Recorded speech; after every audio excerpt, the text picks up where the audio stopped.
A A ഏ കണ്ടോ?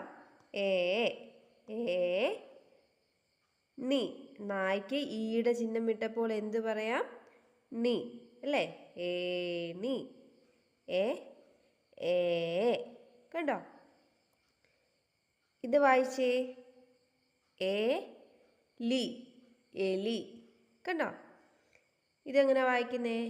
ഏ ല അം. അമ്മിൻ്റെ ചിഹ്നം കണ്ടോ?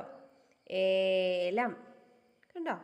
ഇതെന്താ എഴുതിയിരിക്കുന്നത് നോക്കിയേ. ഇത് വായിച്ചേ. ഇത് ഏതക്ഷരമാണ്? ഏ. ഇത് ഏതക്ഷരമാണ്? ഇത് ഷായാണല്ലേ? ഷ. ഏ ഷ ന. എന്നിട്ട് ഈയുടെ ചിഹ്നം ഇട്ടാൽ എന്ത് വായിക്കാം? നി. ഏ ഷ നി. ഏഷണി.